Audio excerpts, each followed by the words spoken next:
Welcome to Educational History. As American citizens, our expectations as parents, extended family members, and guardians are the facts that our children will be safe. They can receive nutritional meals and receive an education that will stimulate their mind.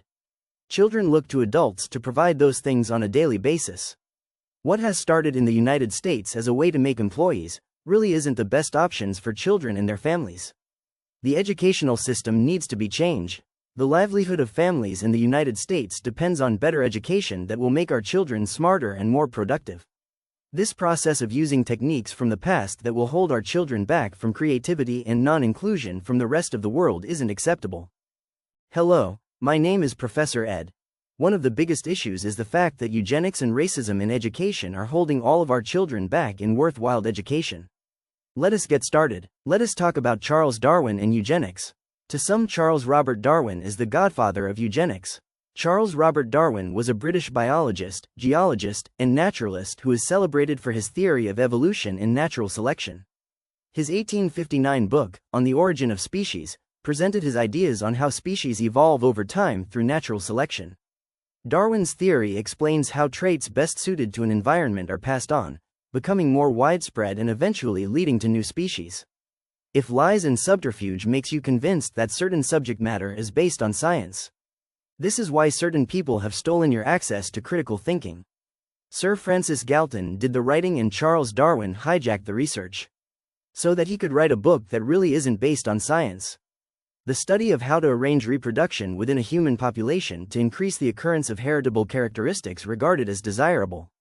Developed largely by Sir Francis Galton as a method of improving the human race, eugenics was increasingly discredited as unscientific and racially biased during the 20th century. Eugenics is the literary version of racism, especially after the adoption of its doctrines by the Nazis in order to justify their treatment of Jews, disabled people, and other minority groups, such as black peoples worldwide. Sir Francis Galton, he did the so-called case studies. Charles Darwin took his notes and research studies and made it into his book.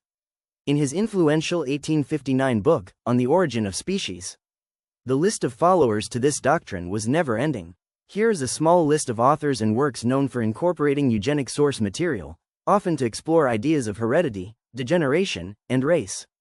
Let us start with this. W. B. Yeats. A member of the English Eugenics Society, Yeats championed eugenic policies in his 1939 work on the boiler. H. G. Wells. An outspoken eugenicist, Wells used his science fiction to explore eugenic themes, such as in his 1904 novel The Food of the Gods, which features themes of biological enhancement. Charlotte Perkins Gilman. In her 1910 novel The Crux, Gilman explicitly advocates for eugenic marriage, portraying it as a woman's duty to select a partner who will produce fit children.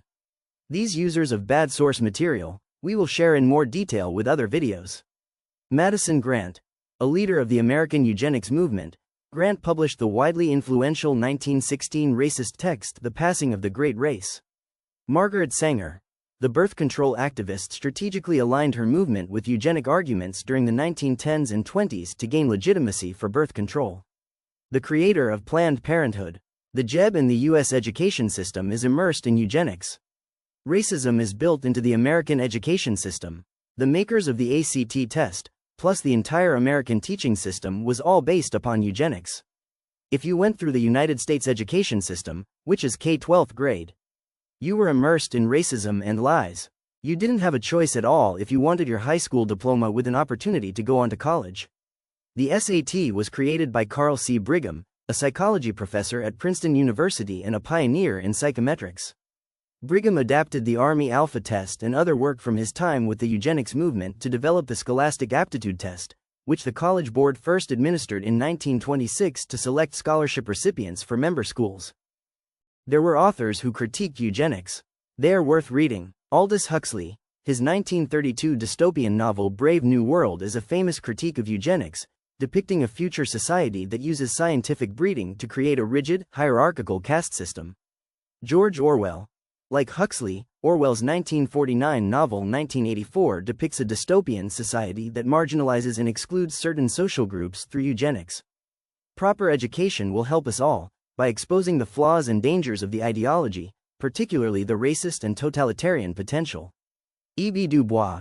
as an Black American intellectual, Du Bois was intimately familiar with scientific racism. Angelina Weld Grimke engaged with eugenic discourse to expose its racist foundations and argue for racial uplift in the face of racist violence.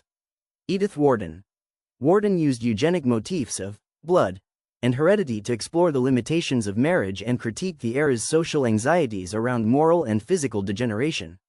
Mark Twain. Through novels featuring characters passing as a different race, Twain and other writers of the time highlighted the absurdity of using biological arguments to determine a person's worth. Kazuo Ishiguro. His 2005 novel Never Let Me Go imagines a future where humans are cloned for organ harvesting, exploring the ethical implications of using reproductive coercion and genetic selection. Dolan Perkins Valdez. Her historical novel Take My Hand confronts the real-life abuses of compulsory sterilization in 1970s Alabama, showing the state's power to enforce eugenic policies against marginalized groups.